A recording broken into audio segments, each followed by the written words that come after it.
प्यारे बच्चों, क्रियात्मक समूह फंक्शनल ग्रुप से रिलेटेड IUPAC नामकरण और क्रियात्मक समूह की परिभाषा के विषय में हम लोग आज यहाँ जानने का प्रयास करेंगे। देखते हैं क्या है फंक्शनल ग्रुप, क्रियात्मक समूह। इंग्लिश में लिखते हैं फंक्शनल ग्रुप, फंक्शनल ग्रुप, या हिंदी में इसे कहते हैं क्रियात्मक समूह, क्रियात्मक समूह। देखें, सबसे पहले देखेंगे कि क्रियात्मक समूह किसे कहते हैं। इसके विषय में कि क्रियात्मक समूह किसे कहते हैं। वे समूह जो किसी कार्बन श्रृंखला से जुड़कर उसके रासायनिक गुणों का निर्धारण करते हैं, क्रियात्मक समूह कहलाते हैं। ठीक है बच्चों, वे समूह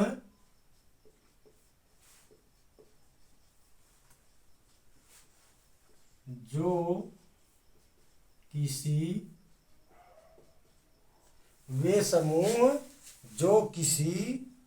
कार्बन श्रृंखला से जुड़कर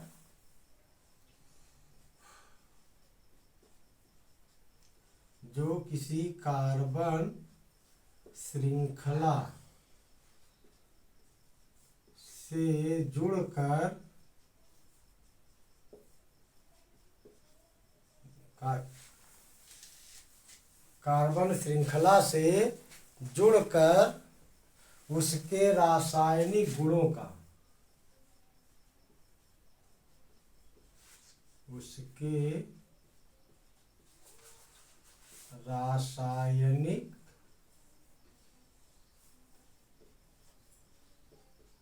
गुणों का निर्धारण करते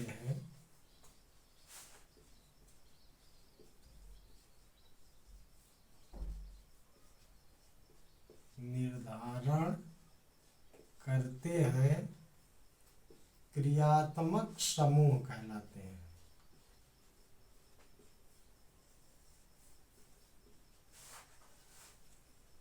क्रियात्मक समूह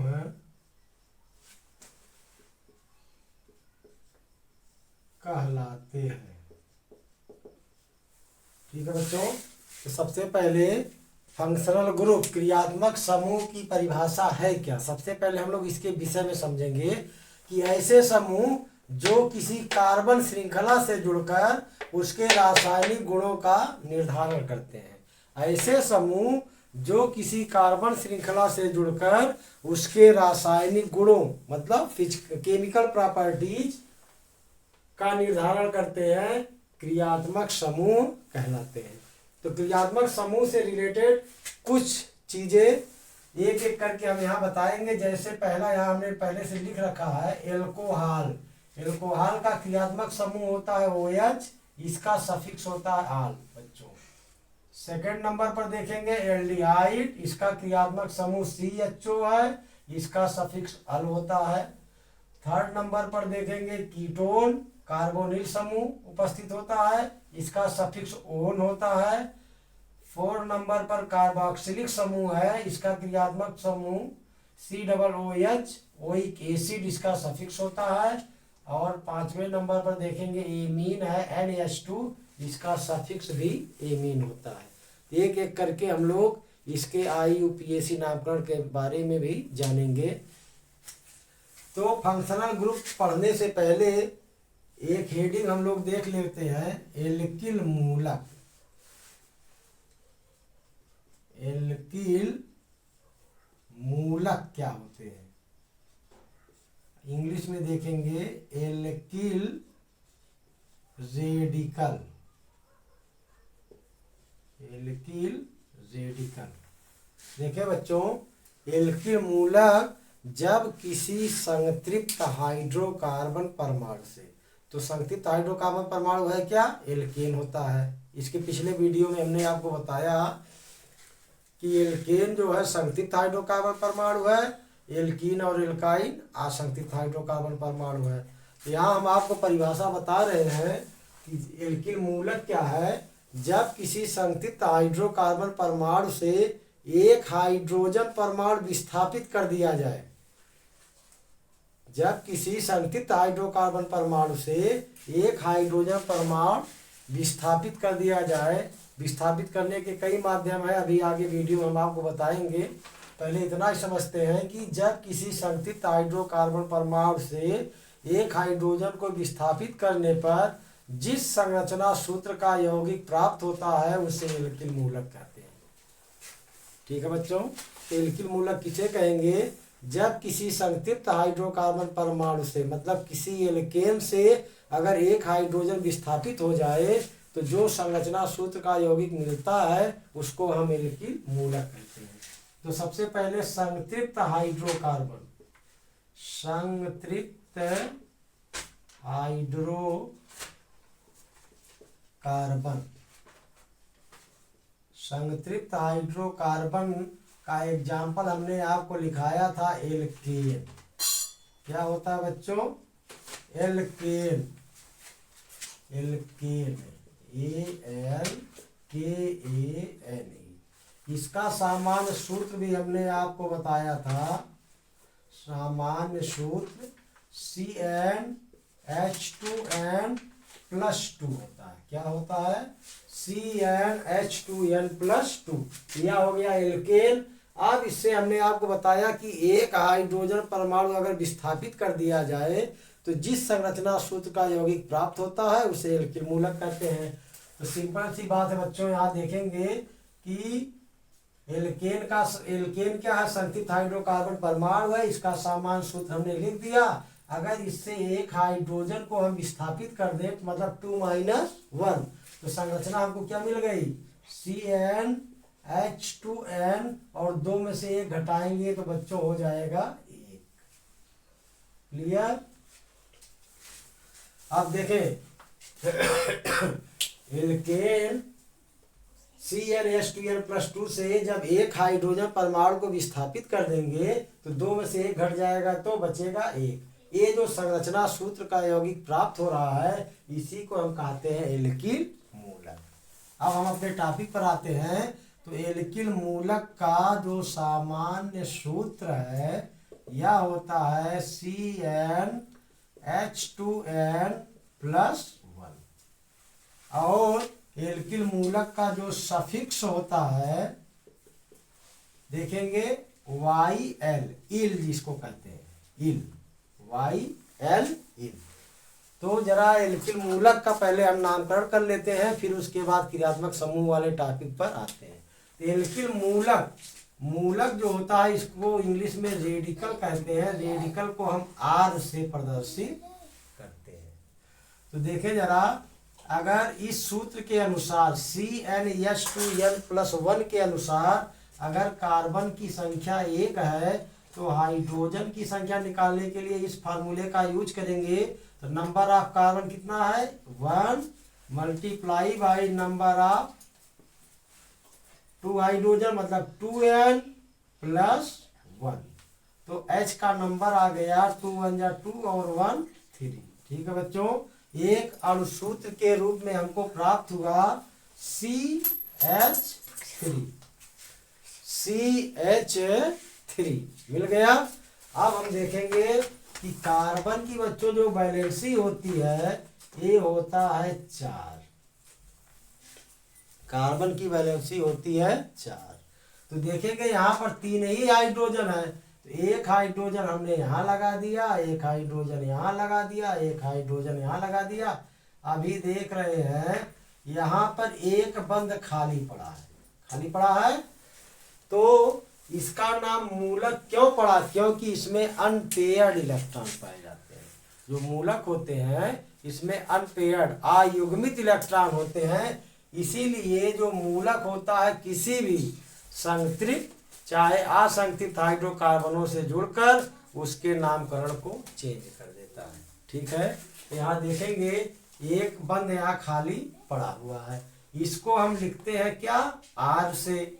तो अब इसका अगर हम नामकरण करें तो IUPAC नामकरण के रूप में एक कार्बन परमाणु है, तो इसको हम मेथ लिख सकते हैं। इसके पिछले वीडियो में हमने आपको बताया था। सफिक्स इसका इल है, तो इसमें इल हम जोड़ देंगे, इसका नामकरण हो गया मेथिल। क्लियर। इसी प्रकार अगर कार्बन की संख्या 2 हो तो हाइड्रोजन की संख्या बराबर 2 गुणे 2 प्लस 1 बराबर 5 आ गया। 2 1 जा 2, 2 2 जा 4 और 1 5। हमको यौगिक के रूप में और सूत्र मिला C2H5। यहाँ देखेंगे क्योंकि कार्बन की वैलेंसी के अनुसार हम नामकरण करते हैं, जिससे उसकी संयोजकता क्लियर हो जाए। तो यहाँ पर देख रहे हैं नंबर ऑफ कार्बन 2 है, पहले से तो 3 हाइड्रोजन को ऐड कर लेते हैं बच्चों। दूसरा एक बंद बधा हुआ, एक हाइड्रोजन यहाँ लगा दिए अप डाउन में, एक अभी यहाँ पर खाली पड़ा है। अब देखेंगे एक खाली पड़ा है। अब इसको हम अगर सिंपल रूप में लिखना चाहें तो CH3 और CH2 लिख सकते हैं, या इसको C2 नंबर ऑफ कार्बन 2 और नंबर ऑफ हाइड्रोजन 3 2 5। तो अगर IUPAC नामकरण करें तो 2 कार्बन है, जिसका जो प्रीफिक्स होता है एथ होता है, एथ, और इसमें सफिक्स इल जोड़ देंगे तो यहां से ए गायब हो जाएगा एथिल। एक और देख लेते हैं। अगर कार्बन की संख्या 3 हो, C बराबर 3 हो, तो H की वैल्यू बराबर 3 गुणे 2 प्लस 1, तो हो गया H की वैल्यू बच्चों कितना 7। तो एक और सूत्र के रूप में यौगिक हमको मूलक मिलता है C3H7। इसकी बॉन्डिंग देखेंगे, 1 कार्बन 2 कार्बन 3 कार्बन, तीनों के बीच में सिंगल बॉन्ड बना हुआ है, क्योंकि यह संतृप्त हाइड्रोकार्बन के यौगिक के रूप में उपस्थित है। यहीं से एक हाइड्रोजन को विस्थापित करके इसको अनपेयर्ड कर दिया गया, जिसको आप मूलक कहते हैं। तो यहाँ पर देखेंगे एक हाइड्रोजन यहाँ लग गया, एक हाइड्रोजन यहाँ, एक हाइड्रोजन यहाँ, बीच में अप डाउन 2 हाइड्रोजन हो गए, इसके अप डाउन 2 हाइड्रोजन हो गए। यहाँ पर अभी एक वैकेंट पड़ा है। कैसे लिख सकते हैं, या सिंपल फॉर्म में ले आए तो CH3 CH2 CH2। Number of carbon 3 है तो C3 लिख दिए, नंबर ऑफ हाइड्रोजन 3 2 5 2 7 है, C3H7 यौगिक हो गया। अब इसका अगर हम नामकरण करें, 3 कार्बन है तो 3 कार्बन का प्रीफिक्स प्रोप होता है, और इल सफिक्स जोड़ देंगे तो हो जाएगा प्रो। ऐसे अन्य मूलकों के नामकरण भी आप आगे कर सकते हैं। हमें आगे पढ़ना क्या बच्चों, क्रियात्मक समूह और उससे रिलेटेड IUPAC नामकरण, जो आपके एग्जाम में काफ़ी उपयोगी है। इससे काफ़ी क्वेश्चन आपके बोर्ड एग्जाम में पूछे भी जाते हैं। अब चलते हैं हम लोग क्रियात्मक समूह की तरफ, क्योंकि एल्किल मूलक से रिलेटेड है यह चीज, इसलिए हमने पहले आपको एल्किल मूलक के बारे में बताया। अब एक चीज आप यहाँ देखेंगे कि एल्किल मूलक संतृप्त हाइड्रोकार्बन परमाणु एल्केन होता है। एक हाइड्रोजन परमाणु आपने विस्थापित किया तो CnH2n+1 का यह सूत्र आपको प्राप्त हुआ, इसी को आप एल्किल मूलक कहते हैं। इसका सफिक्स इल होता है। अब आगे देखेंगे बच्चों, हमने आपको बताया कि जो एल्किल मूलक को इंग्लिश में रेडिकल लिखते हैं, इसलिए इसको हम R से प्रदर्शित करते हैं। एल्किल मूलक को हम R से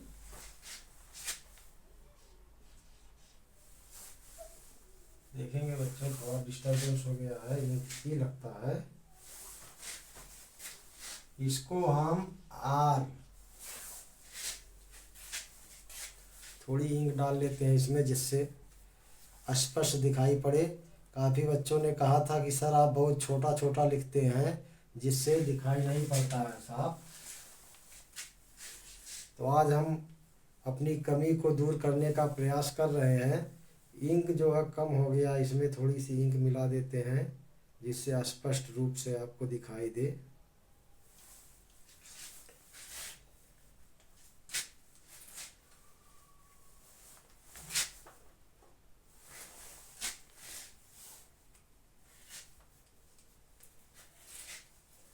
देखिए बच्चों, एल्किल मूलक की परिभाषा तो शायद आप सभी लोगों के समझ में आ गई होगी। एल्किल मूलक को हमने आप एल्किल मूलक के बारे में हमने आपको बताया कि इसको हम आर से प्रदर्शित करते हैं।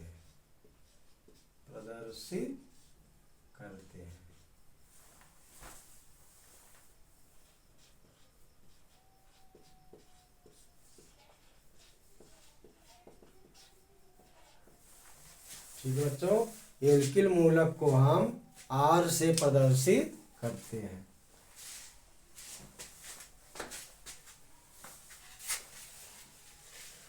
अब क्रियात्मक समूह के रूप में सबसे पहले हम देखते हैं एल्कोहल।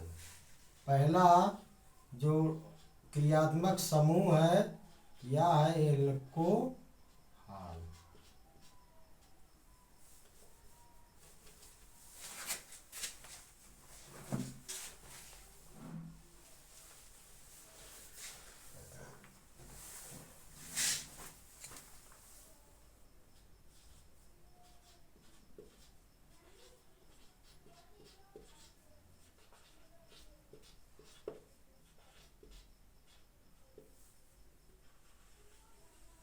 एल्कोहल देखें, एल्कोहल का जो क्रियात्मक समूह होता है ये होता है OH।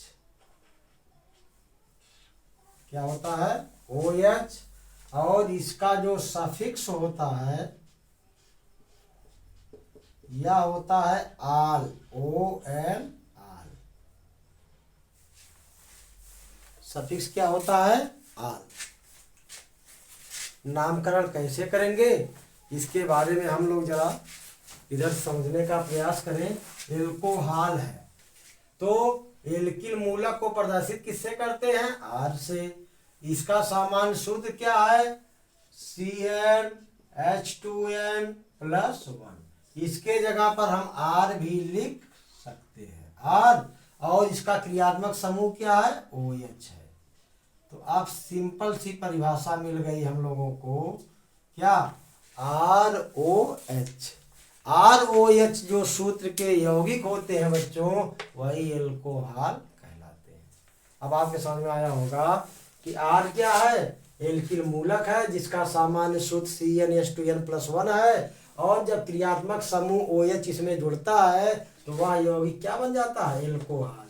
क्योंकि क्रियात्मक समूह की हमने आपको परिभाषा बताई कि वे समूह जो किसी कार्बन श्रृंखला से जुड़कर उसके रासायनिक गुणों का निर्धारण करते हैं उसे हम क्रियात्मक समूह कहते हैं। तो यहाँ R जो है एल्किल मूलक हो गया और OH जो है इसका क्रियात्मक समूह हो गया। तो ROH सूत्र के यौगिक को क्या कहेंगे? एल्कोहल कहेंगे। इसी से संबंधित नाम देखें तो अभी हमने आपको मेथिल एथिल के बारे में बताया। तो अगर जैसे R क्या है? मेथिल अगर रूप लेते हैं CH3 और इससे OH जोड़ देते हैं कॉलम के रूप में, जरा समझे। यह हमारा हो जाएगा अणु सूत्र। और यहाँ कॉलम बना लेते हैं साधारण नाम, क्योंकि साधारण नाम भी बहुत जरूरी है। और अगला कॉलम बना लेते हैं IUPAC नाम, IUPAC नाम करा। देखिए यहाँ अणुसूत्र के रूप में पहले हम कुछ लिख रहे हैं, उसके बाद साधारण नाम और IUPAC नाम के बारे में भी बताएंगे।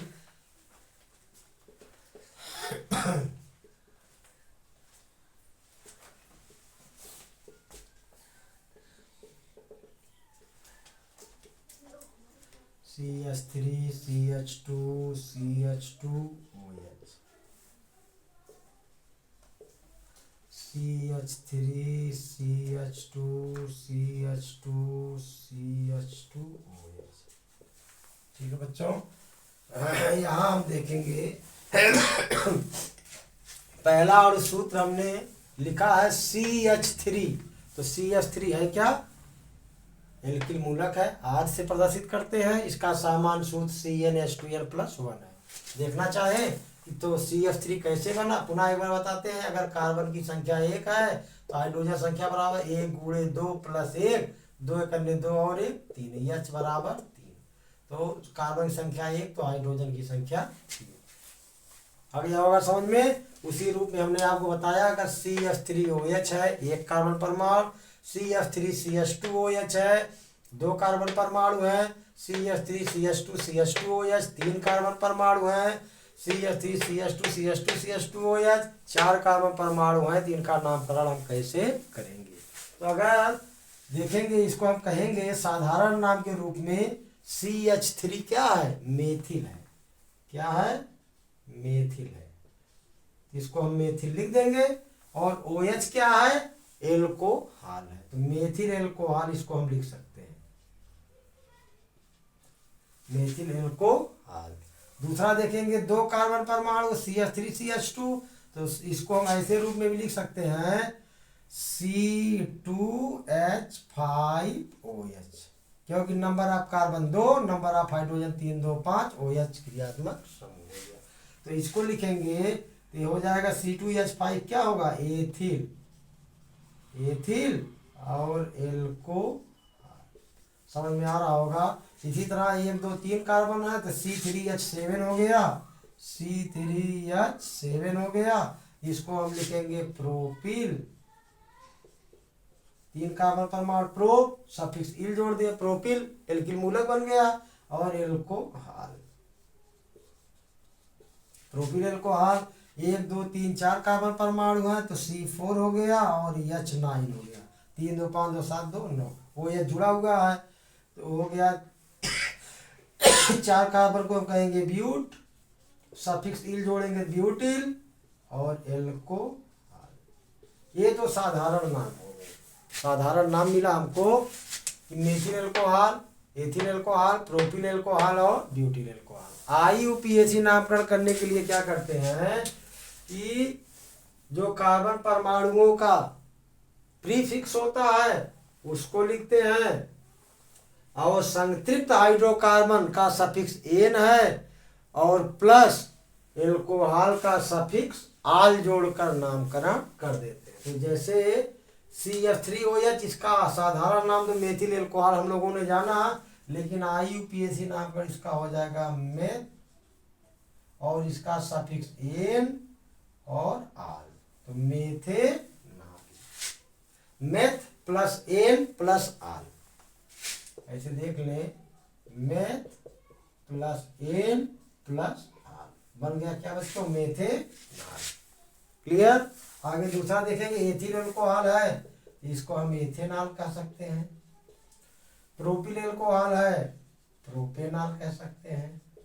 ब्यूटिल एल्कोहल है, ब्यूटेनॉल कह सकते हैं। अब इसकी अगर संरचना बनानी हो तो कैसे बनाएंगे, OH समूह कैसे जुड़ेगा, इसके बारे में भी हम लोग इसी समय देख लें। देखें तो सबसे पहले जैसे हम आपको बताने का प्रयास करेंगे, मेथिल एल्कोहल है। अगर इसकी संरचना आपको बनानी हो मेथिल एल्कोहल या मेथेनॉल की, तो कैसे बनाएंगे। एक कार्बन परमाणु है, इसकी संयोजकता 4 होती है, तो 3 हाइड्रोजन तो हमने यहाँ लेफ्ट साइड अप और डाउन साइड में लगा दिया। एक बचा हुआ है जो OH है, OH हाइड्रॉक्सिल समूह पर भी एक माइनस का चार्ज लगा होता है। इसकी चर्चा और आगे क्लासों में हम करेंगे, तो इसलिए यहाँ पर एक हम OH जोड़ देते हैं। यही OH जो क्रियात्मक समूह के रूप में उपस्थित है, यहाँ से हाइड्रोजन परमाणु को विस्थापित किए हुए है, इसलिए इसका नामकरण हो गया मेथिल और एल्कोहल, या इसको हम कहेंगे मेथेनॉल। सेकेंड स्टेप की बात करें CH3CH2OH की, यहाँ आप देखेंगे कि 2 कार्बन परमाणु है। पहला कार्बन संतृप्त हमारा है, 3 हाइड्रोजन परमाणु को जोड़े हुए है। दूसरे पर अप डाउन 2 हाइड्रोजन परमाणु है, यहाँ पर OH, या इसकी संरचना हो गई बच्चों। तीसरे की बात की जाए प्रोपिल एल्कोहल की, यहाँ ऊपर लिखते हैं, देखिए 1 कार्बन 2 कार्बन 3 कार्बन। पहले कार्बन पर संगठित रूप बना हुआ है 3 हाइड्रोजन, दूसरे पर भी यही हाल है 2 हाइड्रोजन, तीसरे पर अप डाउन 2 हाइड्रोजन जोड़ देंगे, किनारे पर OH जोड़ देंगे, या इसकी संरचना हो जाएगी। चौथे की बात की जाए तो C, किनारे पर 1 हाइड्रोजन, 3 हाइड्रोजन हो गए, बीच में 2 हाइड्रोजन, इसके बीच में 2 हाइड्रोजन, इस पर अप डाउन 2 हाइड्रोजन, किनारे पर OH। इस प्रकार से इसकी संरचना बना सकते हैं। कभी कभी बोर्ड एग्जाम में आपके संरचना के रूप में दे देगा और IUPAC नाम का लिखना होगा। इसके लिए हमने आपको संरचना यहाँ बताने का प्रयास किया, जिससे अगर संरचना दिया हुआ हो तो आप IUPAC नामकरण कैसे कर सकेंगे। क्लियर बच्चों? तो क्रियात्मक समूह के रूप में हम लोगों ने अल्कोहल के बारे में देखा। अब अगला क्रियात्मक समूह एल्डिहाइड के रूप में देखते हैं, कैसे उसका नामकरण किया जाएगा।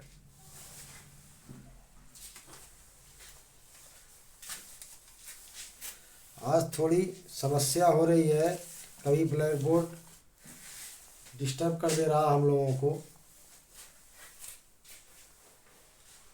पढ़ाई में व्यवधान आदि उत्पन्न कर दे रहा है, इंक सही नहीं हो पा रहा है। देखते हैं बच्चों, पढ़ाई में तमाम समस्याएं आती रहती हैं, लेकिन हौसले बढ़ा करके हम लोगों को अपने लक्ष्य की प्राप्ति करना है, जिससे जीवन हमारा उज्जवल हो और हमारे साथ आप लोग का भविष्य उज्जवल हो। इसी के साथ हम आप सभी विद्यार्थियों को ढेर सारी शुभकामनाएं देने का प्रयास करते हैं और पूरे दिल से शुभकामना भी देते हैं। अगला यौगिक हम लोग देखेंगे बच्चों, क्या है?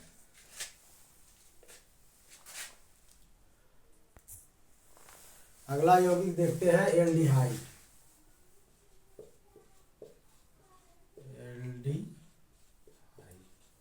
इसका क्रियात्मक समूह क्या होता है? CHO। ठीक, इसका सफिक्स क्या है? अल।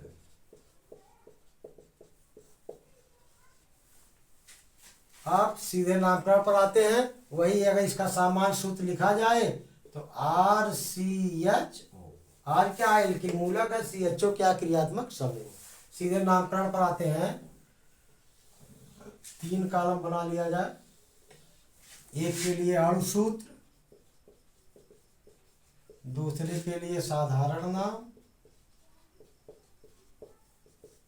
और तीसरा देखते हैं IUPAC नाम।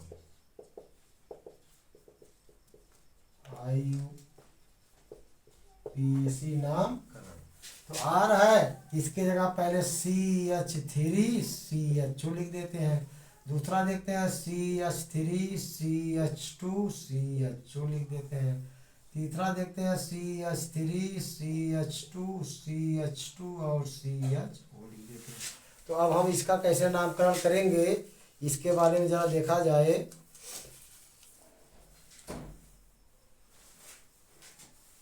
एक और ले लिया जाए, ऊपर लिख देते हैं HCHO। 1 number, 2 number, 3 number, 4 number.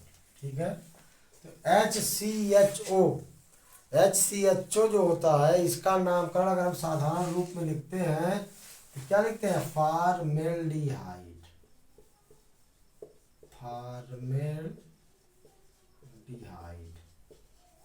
Hindi में भी लिख दे रहे हैं, जिससे दिक्कत ना हो। यहाँ 2 कार्बन परमाणु है, आप देख रहे हैं 2 कार्बन परमाणु है, तो इसके लिए जो नामकरण हम करेंगे एसीटैल्डिहाइड।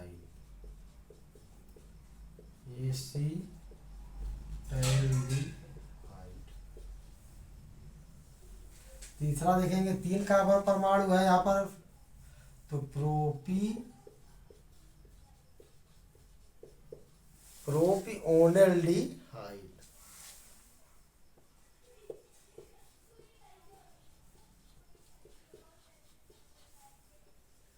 प्रोपिओनेल्डिहाइड। चौथा 1 2 3 4 कार्बन परमाणु है, ब्यूटेरिल्डिहाइड।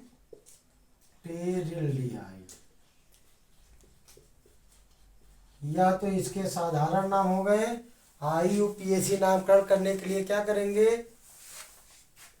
कार्बन परमाणु का प्रीफिक्स प्लस हाइड्रोकार्बन एन और प्लस अल, तो देखेंगे मेथ प्लस एन प्लस अल, यहाँ लिख दे रहे हैं मेथ एक कार्बन हो गया और प्लस इसका जो सफिक्स हाइड्रोकार्बन का एन और प्लस अल, तो हो गया बच्चों क्या फॉर्मेल्डिहाइड का IUPAC नाम, मेथेनल। दूसरे का देखेंगे 2 कार्बन परमाणु है, ये हो जाएगा एथेनल। तीसरे का देखेंगे तो हो गया प्रोपेनल और चौथे का हो गया ब्यूटेन। क्लियर?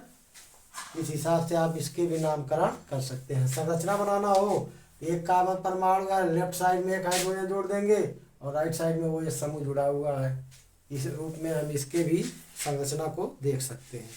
अगला देखते हैं कीटोन।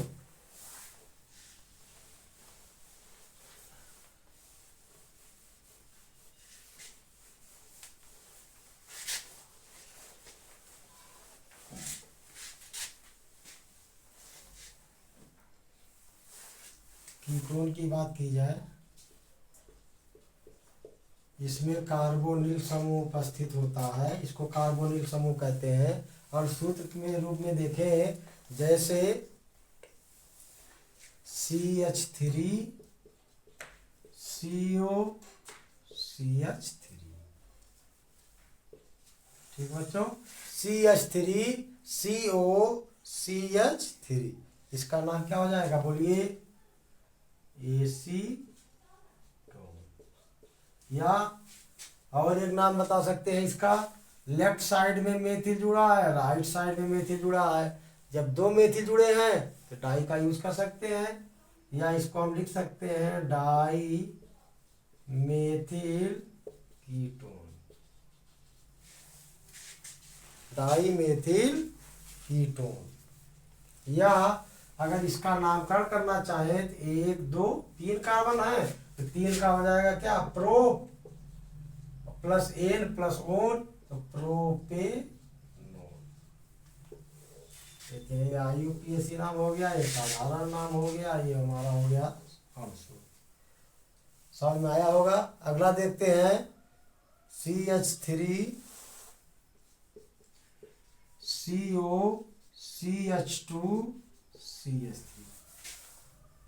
जब ऐसा प्रोसेस हो बच्चों तो यहाँ अल्फाबेटिकल ऑर्डर का यूज करेंगे। देखें लेफ्ट साइड में CH3 है और राइट साइड में CH2 CH3, मतलब 1 2 कार्बन और 3 2 5 हाइड्रोजन। इसको हम ऐसे भी लिख सकते हैं कि CH3 CO C2H5। Left right side में एथिल है और लेफ्ट साइड में मेथिल है, तो पहले ई वर्ड आ रहा अल्फाबेटिकल, इसलिए इसका हम नामकरण करेंगे एथिल, कामा लगाएंगे मेथिल, उसके बाद हो जाएगा कीटोन, एथिल मेथिल कीटोन। या इसका IUPAC नामकरण क्या हो जाएगा, 1 कार्बन 2 कार्बन 3 कार्बन 4 कार्बन, ये हो गया ब्यूटेनोन। अब देखेंगे नंबरिंग, तो 1 2 नंबर 3 नंबर 4 नंबर पे आ रहा है, इसलिए ब्यूटेनोन, या नंबरिंग कर देंगे तो ब्यूटेनोन 2।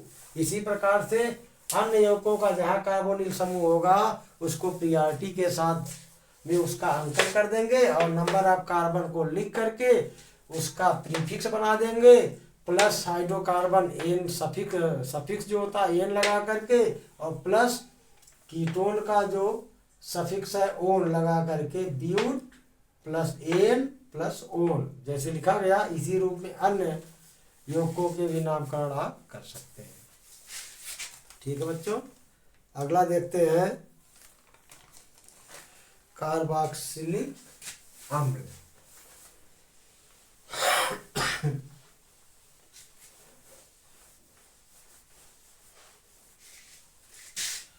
अगला देखा जाए कार्बोक्सिलिक अम्ल।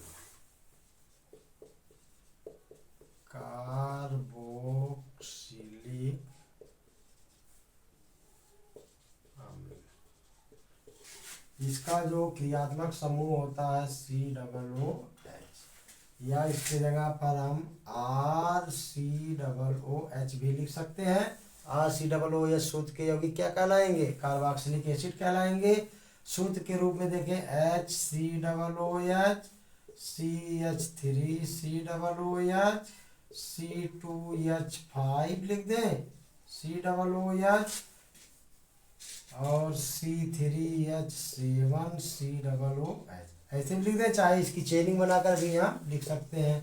तो HCOOH जो होता है बच्चों, इसको कहते हैं क्या? फार्मिक अम्ल। इसको कहते हैं फार्मिक अम्ल।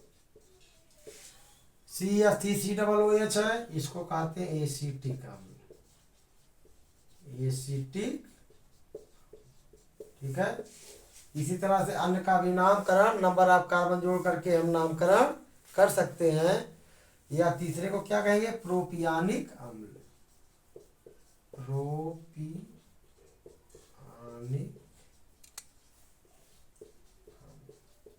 चौथे को 3 हो गए, 3 और 1 4 कार्बन, ब्यूटीरिक अम्ल। ब्यूटीरिक, ये तो साधारण नाम हो गए। IUPAC देखेंगे तो फार्मिक अम्ल है, हाइड्रोकार्बन 1 कार्बन परमाणु प्रीफिक्स में से जोड़ेंगे और इसका जो सफिक्स होता है ओइक एसिड, क्या जोड़ते हैं?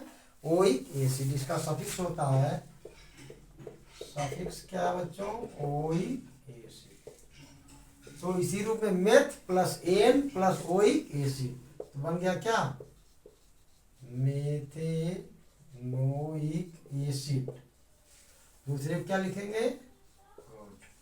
Ethanoic acid. तीसरा नंबर आपका प्रोपियानिक है तो propanoic acid. 4 number butanoic acid. Clear? इस तरह से अन्य कार्बोक्सिलिक अम्लों के नामकरण लंबी श्रृंखला के या चेन के रूप में की जा सकती है। देखें यहाँ पर अगर संरचना बनाना चाहें तो उसी रूप में जो इसके पहले हमने बताया, इसी रूप में भी इसकी संरचना को आप बना सकते हैं। अगला एक और देख लेते हैं एमीन के बारे में। काफ़ी क्वेश्चन इससे पूछा जाता है। एमीन के बारे में, इसका नामकरण आप कैसे करेंगे? एमीन, इसको लिखते हैं NH2। इसका जो क्रियात्मक समूह है बच्चों NH2, इसका सफिक्स क्या है? एमीन ही होता है। इसका भी सफिक्स होता है क्या? एमीन। तो इसके जगह पर हम RNH2 भी लिख सकते हैं नहीं? ठीक, क्योंकि R क्या है? एल्किल मूलक है। NH2 क्या है? क्रियात्मक समूह है। RNH2, R के जगह पर हम CH3 लिख सकते हैं, आगे NH2 लगा सकते हैं, या CH3CH2 NH2 लग जाएगा। इसका नामकरण क्या हो जाएगा? मेथिल हो गया CH3 और NH2 क्या है? एमीन है तो मेथिल एमीन। दूसरा 2 कार्बन है C2H5, इसको क्या लिखेंगे? एथिल, बोलिए, एमीन, एथिल एमीन। IUPAC नामकरण करने के लिए क्या करेंगे? बोलिए, meth plus n plus amine, मतलब METH मेथेनामीन। इसको कहेंगे मेथेनामीन। इसको क्या कहेंगे? एथेनामीन बन जाएगा। C3 हो जाएगा, 3 कार्बन आ जाएंगे तो ऐसे बनाते जाएंगे, प्रोपेनामीन ब्यूटेनामीन करके आगे नेक्स्ट आप बनाते जाएंगे। ठीक है बच्चों।